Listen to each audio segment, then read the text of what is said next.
നോക്കുക, നമ്മളിന്ന് multiplication tricks, അതായത് ഇവിടെ തന്നിരിക്കുന്ന കണക്കുകളെ ഡയറക്റ്റ് മൾട്ടിപ്ലൈ ചെയ്യാതെ ട്രിക്സ് ഉപയോഗിച്ചുകൊണ്ട് ഇവിടെ ആൻസർ എളുപ്പത്തിൽ എങ്ങനെ കണ്ടുപിടിക്കാം എന്നാണ് നോക്കുന്നത്.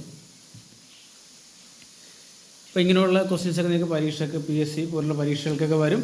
വളരെ എളുപ്പത്തിൽ സമയം ഒട്ടും കളയാതെ നിങ്ങൾക്ക് ആൻസർ കണ്ടെത്താനായിട്ട് സാധിക്കും. അപ്പോൾ നോക്കാം, നമുക്ക് ഇവിടെ 7, 3 നമ്മൾ 7ഉം 3ഉം കൂടെ നമ്മൾ മൾട്ടിപ്ലൈ ചെയ്ത് 21 എന്ന് നമ്മൾ എഴുതും. അടുത്ത സ്റ്റെപ്പ് എന്ന് പറയുന്നത് ഈ 4ൻ്റെ നെക്സ്റ്റ് നമ്പർ എന്ന് പറയുന്നത് 5 അല്ലേ. ഈ 4ഉം 5ഉം കൂടെ മൾട്ടിപ്ലൈ ചെയ്യും. 4 × 5 എന്ന് പറയുന്നത് 20. നമ്മുടെ ആൻസർ റെഡി. എളുപ്പമല്ലേ? ഇത് രണ്ടാമത്തെ ക്വസ്റ്റ്യൻ നോക്കാം. 36 × 34. ഇങ്ങനെ വരുമ്പോൾ ഈ 6ഉം 4ഉം കൂടെ മൾട്ടിപ്ലൈ ചെയ്യുക, നമുക്ക് 24 എന്ന് കിട്ടും. ഓക്കെ, ഈ 3ൻ്റെ നെക്സ്റ്റ് നമ്പർ 4 അല്ലേ. ഈ 3 × 4 എന്ന് പറയുന്നത് 12. എളുപ്പമായില്ലേ മൾട്ടിപ്ലിക്കേഷൻ? ഇനി 75 × 75 നോക്കുക. 5 × 5 എന്ന് പറയുന്നത് 25 അല്ലേ. ഈ 7 അതിന് നെക്സ്റ്റ് നമ്പർ 8 അല്ലേ. 7 × 8 8, 7 നമുക്ക് 56 എന്ന് കിട്ടും. ശരിയാണോ? ഈ ഒരു ക്വസ്റ്റ്യൻ ഇത് നിങ്ങൾക്ക് ഹോംവർക്കായിട്ട് ഞാൻ തരുന്നുണ്ട്. നിങ്ങളൊന്ന് ഇതിൻ്റെ ആൻസർ നിങ്ങളൊന്ന് കമൻറ്റ് ചെയ്യണം. ഓക്കെ, ഇവിടെ നോക്കാം. 69 × 61 നോക്കുക. ഈ 9നെയും 1നെയും കൂടെ മൾട്ടിപ്ലൈ ചെയ്യുക, 9 കിട്ടും. നമുക്കിവിടെ എപ്പോഴും 2 ഡിജിറ്റ് വേണം, 2 ഡിജിറ്റ്സ് വേണം. ഇവിടെ 9 ഉള്ളൂ. നമുക്കൊരു 0 ഇട്ടുകൊണ്ട് ഒരു 2 ഡിജിറ്റ്സ് ഉണ്ടാക്കാം. ഓക്കെ, നെക്സ്റ്റ് എന്ന് പറയുന്നത് 6ൻ്റെ നെക്സ്റ്റ് നമ്പർ ഏതാണ്? 7 അല്ലേ. 6 × 7 6, 7 നമുക്ക് 42 കിട്ടും. നമ്മുടെ ആൻസർ കിട്ടി. അപ്പോൾ ഇതേപോലെ വളരെ വേഗത്തിൽ നമുക്ക് നിങ്ങൾ നോക്കിക്കണ്ടേ, മൾട്ടിപ്ലൈ ചെയ്യാനായിട്ട് പോയി കഴിഞ്ഞാൽ 47 × 43 ഒന്ന് നോക്കാം വേണമെങ്കിൽ.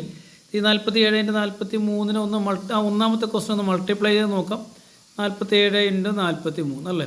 3, 7 കാണുന്നുണ്ടോ? 47 ഒന്നാമത്തെ ക്വസ്റ്റ്യൻ ആണ്. 47, 40 അതൊന്ന് മൾട്ടിപ്ലൈ ചെയ്ത് നോക്കാം. നമ്മൾ നമ്മുടെ ട്രഡീഷണൽ രീതിയിൽ മൾട്ടിപ്ലൈ ചെയ്യാം. 47 × 43 3, 7 21, 2 3, 4 12, 2 14. ദെൻ 4, 7 28, 8, 2 4, 4 16, 2 18. കൂട്ടുമ്പോൾ നമുക്ക് 1 8 4 12, 2 ശിഷ്ടം 1 8 3 9 1 10 0 ശിഷ്ടം 1 2 20 21 നമുക്ക് കിട്ടും. ഇവിടെ വളരെ എളുപ്പത്തിൽ നമുക്ക് 20 21 കിട്ടി അല്ലേ. അപ്പോൾ നമ്മളിങ്ങനെ ഇതേ രീതിയിൽ ട്രഡീഷണൽ രീതിയിലുള്ള മൾട്ടിപ്ലിക്കേഷൻ ഒഴിവാക്കിയിട്ട് ഇതേപോലെ ട്രിക്സ് ഉപയോഗിച്ചുകൊണ്ട് നമുക്ക് ചെയ്യാനായിട്ട് സാധിക്കും. ഇപ്പോൾ ഒരു കാര്യം പ്രത്യേകം ശ്രദ്ധിക്കേണ്ടത് ഒന്ന് പറഞ്ഞു തരാം. ഇവിടെ നോക്കുക, ലാസ്റ്റ് ഡിജിറ്റ് കൂട്ടിയാൽ 10 ആണ് അല്ലേ. 6ഉം 4ഉം 10, 5ഉം 5ഉം 10, 2ഉം 8ഉം 10, 9ഉം 1ഉം 10. 10 കിട്ടണം. ഈ രണ്ടാമത്തെ കേസ് എന്താണ്? ഫസ്റ്റ് ഡിജിറ്റ് കണ്ട സെയിം ആണ്. അപ്പോൾ ഈ 2 കണ്ടീഷനും ഫോളോ ചെയ്താൽ മാത്രമേ നമുക്ക് ഈ ട്രിക്ക് ഉപയോഗിച്ചുകൊണ്ട് നമുക്ക് ഈ ക്വസ്റ്റ്യൻസ് വളരെ ഈസി ആയിട്ട് ആൻസർ ചെയ്യാൻ സാധിക്കത്തുള്ളൂ. അപ്പോൾ അതുകൂടെ നിങ്ങളുടെ മനസ്സിൽ ഉണ്ടാകണം. ഓക്കേ.